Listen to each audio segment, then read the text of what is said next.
When I was 8 months pregnant and standing in front of applauding guests at my brother's engagement party, my father held up my BMW keys and said, "Our gift to the real bride." My brother's fiancée stared me dead in the eye and chuckled, saying, "You can Uber to your checkups." I reached for my keys in shock and humiliation, but my dad shoved me back aggressively. A sharp, horrifying ache shot through my stomach when I slipped and struck the edge of a big dinner table hard. Gasping for air, I picked out my phone and dialed my husband. The anger in his eyes changed the whole room when he entered those doors and saw what they had done to his expectant wife. What my husband did next didn't just wreck the celebration, it destroyed them altogether, exposing secrets that would destroy my family forever. My name is Emma, and at 31 years old I finally learned that the individuals who share your blood may be the quickest to bleed you dry. My husband David and I had prayed for a miracle for years, and I was 8 months pregnant. Yet all my father could see when he stared at my big tummy was a bother. To my dad, Richard, the world revolved around a single axis. Leo, my younger brother. Leo was the perfect boy, incapable of doing anything wrong. A man-child whose unsuccessful economic endeavors were constantly financed by sacrifices made by the family. David, a quiet but fiercely protective man who managed a very successful investment firm, had created a lovely independent life with me, away from their toxicity, while I was treated like the perpetual black sheep. We only went to Leo's engagement party because of a last-ditch sense of duty to our family.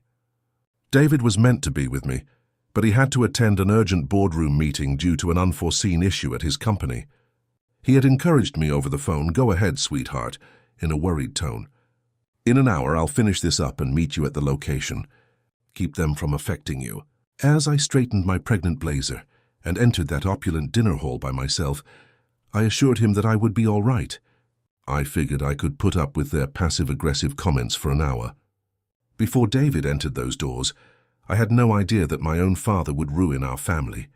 The strong aroma of pricey floral arrangements greeted me as soon as I entered that opulent dinner venue. My father's affluent colleagues crowded the room, clinking champagne glasses and giggling. Leo and Vanessa, his fiancée, stood in the middle of it all. Vanessa was a lady preoccupied with status, dressed in luxury brands, and wearing a smug smirk that tightened the moment she saw me enter alone. I attempted to slip into the background, quietly nursing a glass of water, but my family had no intention of letting me fade away. The music abruptly stopped, and my father, Richard, called attention to himself by tapping his microphone. He gave Leo and Vanessa a warm grin, then fixed his icy gaze on me. Richard bellowed through the speakers, "Before we toast the happy couple, we have a unique surprise." Before I could even grasp what was occurring, my father went toward the coat rack where my items were housed. He grabbed directly into my purse and took out the keys to my brand new luxurious BMW, which I had bought with all of my own hard-earned earnings. He hoisted the key fob high in the air like a trophy. As a symbol of our family prosperity, and to welcome the genuine bride into our inner circle, Leo and Vanessa will be driving home in style tonight. The audience let out a chorus of gasps and enthusiastic applause. My heart dropped into my shoes as I realized my own father was publicly stealing my property to buy his golden boy's devotion. Vanessa's high-pitched laughing pierced through the applause and reverberated through the microphone. She moved very close to the microphone and stared at my stunned face, her eyes brimming with hatred. "Richard, thank you. This is ideal. To be honest, Emma can just take an Uber to her doctor's appointments. That kind of powerful machine shouldn't be driven by a pregnant woman, is it? In our hands it's far safer." The audience giggled uneasily, but my fury boiled at the absolute humiliation. It wasn't a family property. I owned it. I was not going to allow them to take away my hard work and dignity for a cheap theatrical spectacle, even if I had worked 70-hour weeks for years to afford it. Ignoring the acute twinge of Braxton Hicks in my abdomen, I went forward onto the elevated platform, my voice quivering but clear. "Stop this, Dad. Put those keys back in my bag right now. You have absolutely no right to touch my stuff." Richard's face suddenly darkened, becoming a vivid shade of crimson. To him, my public resistance was an unforgivable offense against his total authority. "Know your place, Emma," he growled, fully shedding his kind paternal veneer. His arm lunged forward as I extended my hand to take the key fob from his grasp. He shoved me back with a fierce outburst of unbridled wrath. I lost all control of my equilibrium as my heels caught on the carpet's edge. The lower part of my pregnant tummy struck a hefty banquet table's sharp, solid wooden corner as I shot backward, gasping for oxygen. I fell to the ground, gripping my stomach in sheer panic as a searing, white-hot flash of anguish blasted through my body. The joyous mood vanished into an oppressive, fearful silence as soon as the room fell silent. I curled up on my side on the chilly floor, gasping for oxygen as tears clouded my vision. I put my hands around my stomach and silently prayed for my baby to move, kick, or otherwise show me that she was all right. My father was slipping the BMW keys into his pocket when I looked up, his countenance utterly unconcerned. Leo and Vanessa merely looked away, adjusting their garments as if my searing anguish was nothing more than an irritating interruption to their celebration. Nobody came forward to assist me. Bringing forth all of my strength I had left, I tugged my handbag toward me with a shaky hand. I snatched out my phone, my fingers smearing tears across the screen as I rapidly phoned David. He responded before it had even rung twice. "David," I cried in a hoarse murmur. Dad gave me a shove. I struck the table. "The baby, please, David, assist me." The phone slid from my feeble fingers, clattering across the hardwood floor. The dinner hall's magnificent double doors opened in less than 3 minutes. The glass chandeliers shook as they crashed onto the walls. David was standing in the doorway. His expression was completely emotionless, a scary mask of utterly deliberate immobility that gave the audience a palpable chill. He remained silent. His gaze moved over the room, quickly avoiding both my father and the other visitors, before focusing on me as I lay crushed on the ground. He walked across the room in 3 enormous steps, knelt beside me and gently raised my head. He shoved me as soon as I murmured. David's entire manner transformed into something menacing.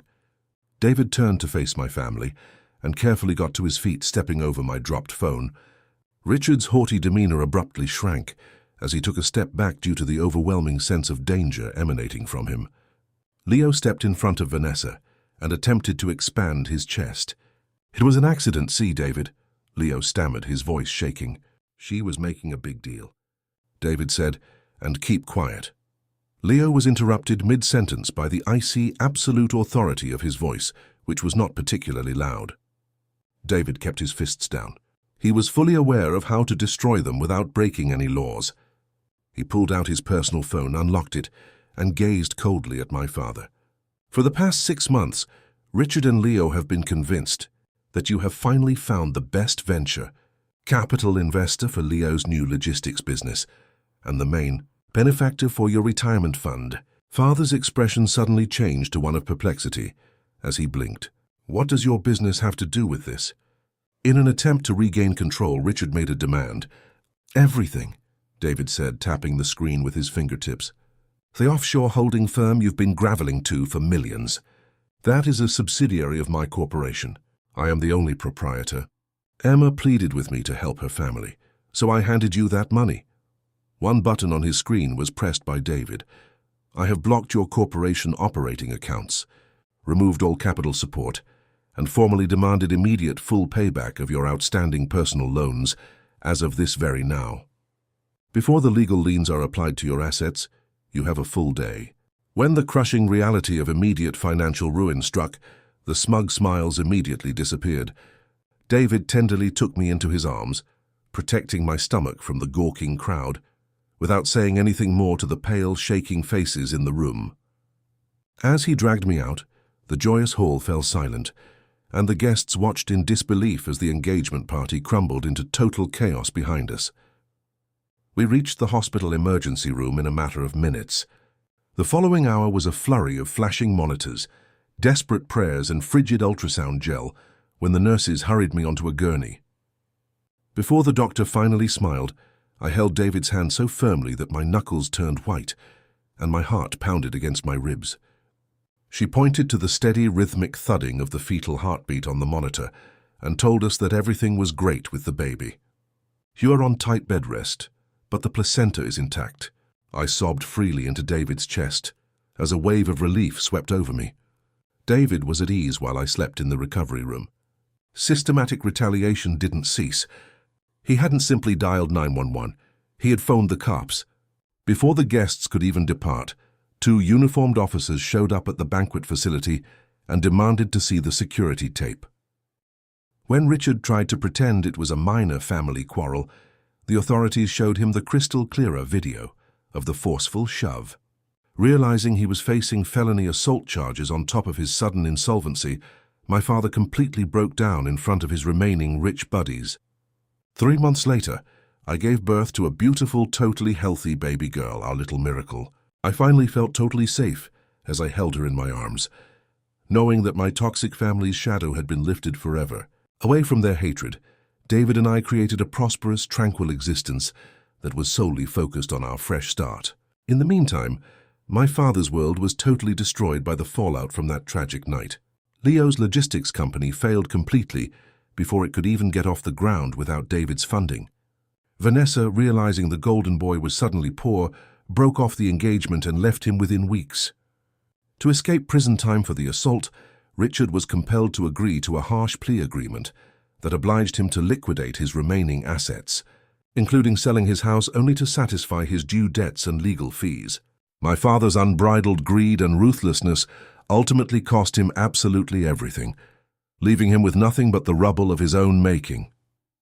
Now that you've heard my narrative, I'm interested in you. What would you have done if you were in David's position? How would you have responded to it? A remark below.